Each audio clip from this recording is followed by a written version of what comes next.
All right. Well, the very first one I have here, and I should say too, these tools I'll drop these into chat, or the team will drop them into chat, so that at the end of the evening you'll have the links to them. You'll be able to click through to them. You can save the chat, and then it'll give you the opportunity to go and explore these at your leisure. So the first one I've got is one called Ping.tm. And it is an AI-powered to-do list or planning tool.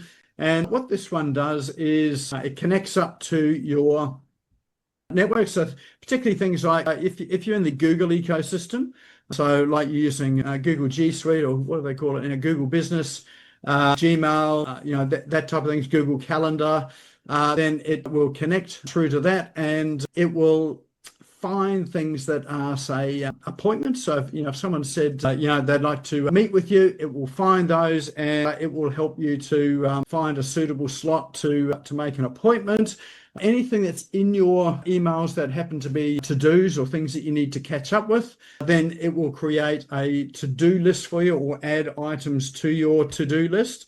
You can create tasks from photos. So if you've got a flyer or a brochure from somewhere, and let's say it's an event that you want to attend, then all you need to do is or to scan it with your phone into the app, and it will then create a task or a meeting from that particular flyer.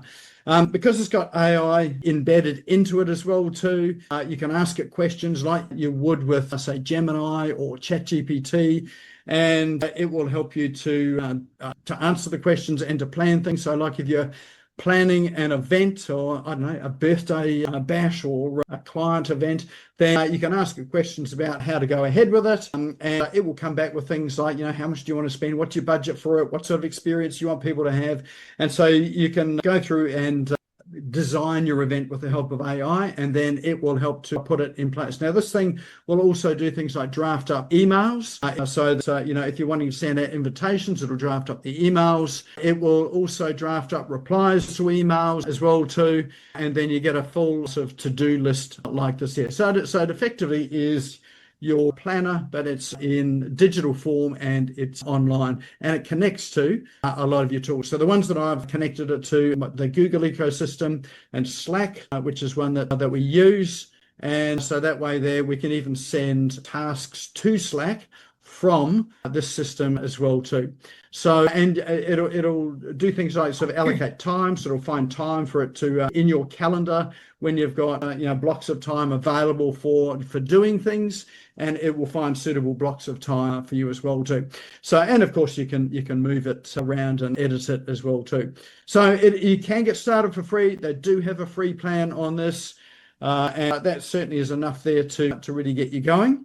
And then they've got paid plans as well too, which is $3.66 a month. So call it $5, Australian dollars and New Zealand dollars there about per month for this. So there you go. This is effectively an AI to-do list, and connecting to all of your apps and tools, and just drags in all of that information as well too. The thing about it too is that when it's got access to your calendar and your emails, then it can go through and search for things as well too. So, if you had an event last year, or you flew somewhere last year, you can ask, what was the hotel that you stayed at? It will go and find the hotel, and then it'll help you to make a booking into that same hotel if it was one that you happen to have liked.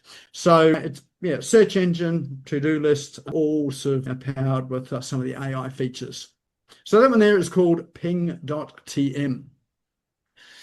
Manis. Now, this one here is a fairly comprehensive, full-on tool. It really is almost what is a large language model in its own self. And it is a tool that has recently been bought by Meta. So Meta being the organization that owns Facebook and Instagram and WhatsApp and a number of tools. So this is their AI tool. It was developed by outside of Meta, but they have actually come and bought it. So it's good for things like doing sort of deep research into things.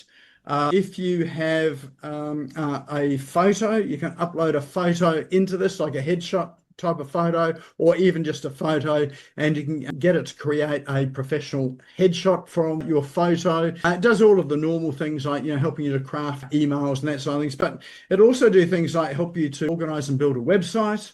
And it's really good at doing things like creating instruction manuals or step-by-step processes for your business or systems and processes that you want to systemize as well too. So it is a large language model. You can see that they've got a lot of tools in the space here.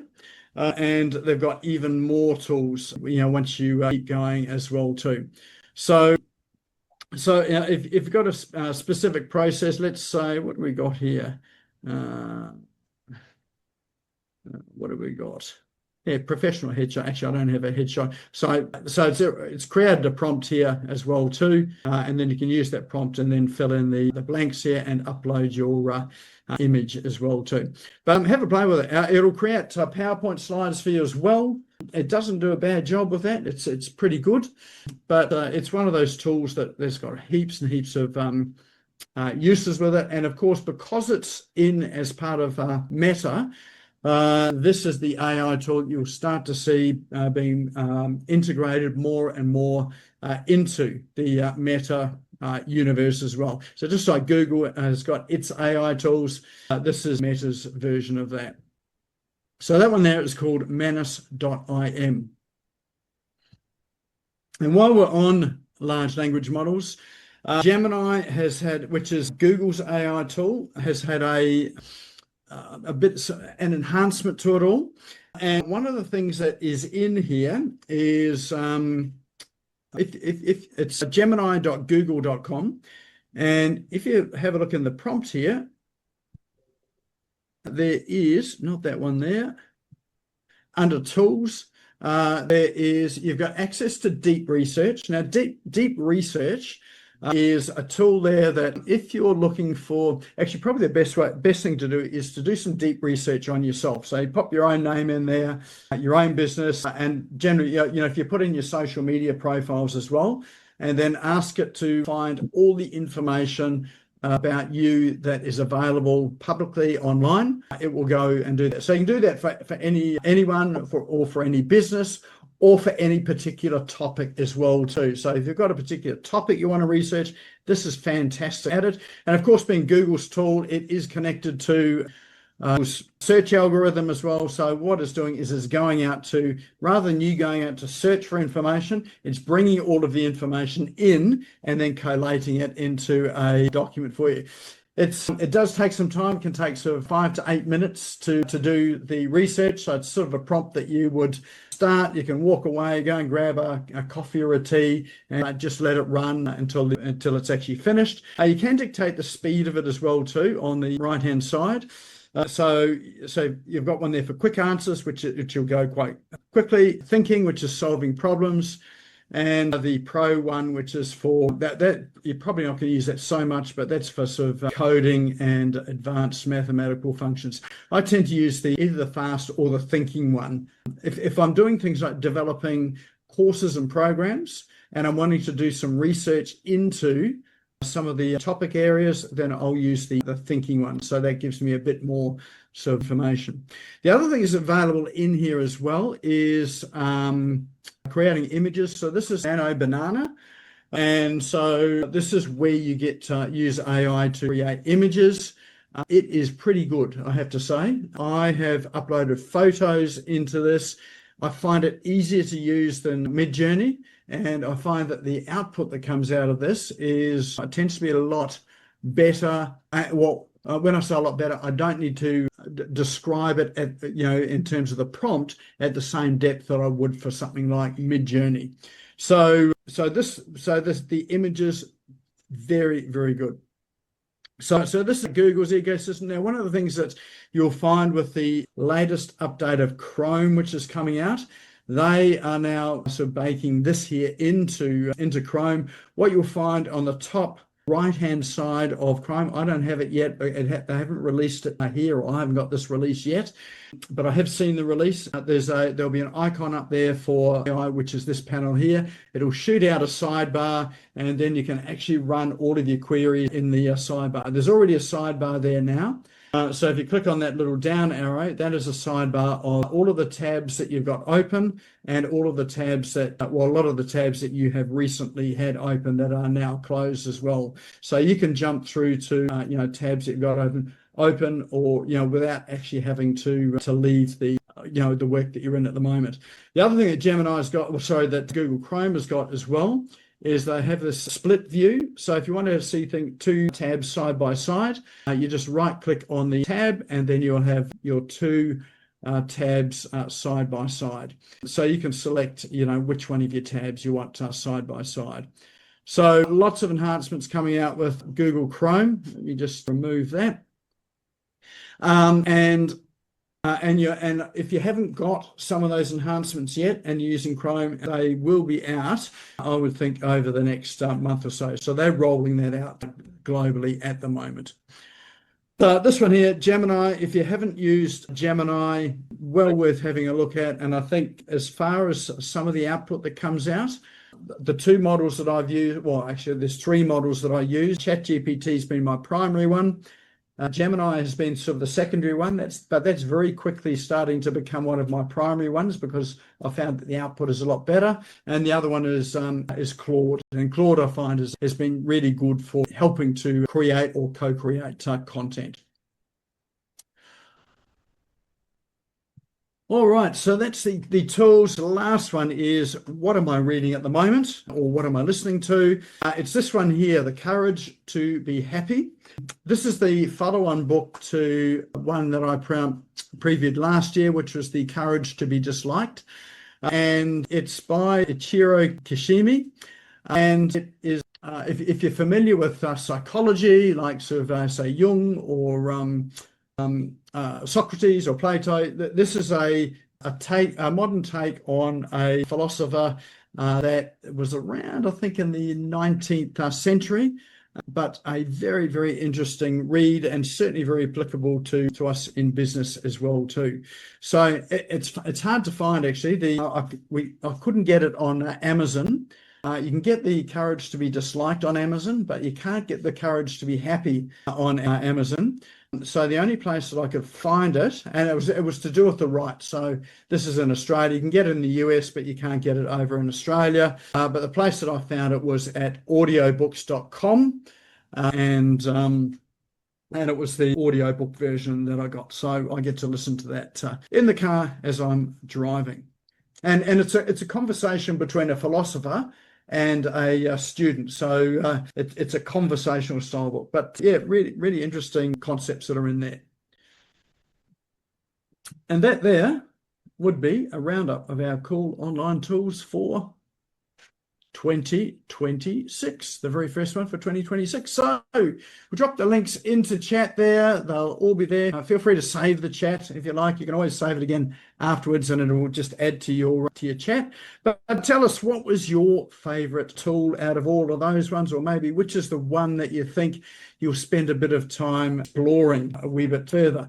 Of course, these apps and tools, we'll drop them into the Business Owners SmashGo Online Facebook group. If you're not a member there, head over to Facebook. You can go and search for Business Owners SmashGo Online. Go and join us, and you'll see some of the apps and tools that we've previewed last year, the year before, and over the past 8 years or so. So you can search for them in there as well too. All right, what do we have? Who's one of our favorite tools? Getting the votes coming in at the moment.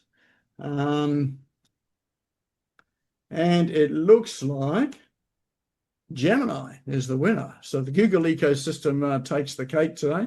I don't know whether that's a good thing or not. It's a little bit frightening that they have so much information on us, but it's also so useful, the tools that they've got as well too. Yeah, definitely have a look at Manis, Jeff. I think you in particular, you'll enjoy that. And I know sort of a friend of mine is using it to create informational guides, and also to help walk through and get some understanding of other apps and tools that are online as well too. He seems to be really good at helping with those explanations. Excellent. I do have a tool on my computer at the moment, which is one that I downloaded that I'm playing with, which I'll preview at some stage. But what it is it is what they call an agentic tool, which means it actually does tasks for you. It will do things like it will connect to the web, connect to apps, and it will actually run tasks for your business.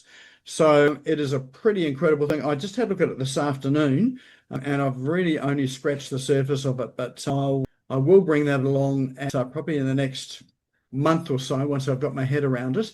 But I think it's a tool that's going to be incredibly useful for many of us in terms of what it can do. So it can do things like, if you want to go and search for content, search the web for content to go and create your social media posts, upload your information, it will do everything from do the research right through to scheduling your posts without your intervention. I'm not sure whether that's a good thing or not, but it will do that sort of thing as well. It will do things like if someone's paid you, take it all the way through to invoice reconciliation in Xero or whatever software you're using. Reviews, it'll go out and hunt for your clients for reviews and set the whole thing up to go and send them the invitations, follow them up, get the reviews, answer the reviews, all of that sort of thing. So there's a whole lot of uses for it, but it's a fairly incredible tool. So it was just recommended by a friend of mine who is using it in combination with things like Gemini and some of the tools that we've used today. So anyway, I won't talk about that anymore. I'll bring that to another session because I'm still going down that rabbit hole.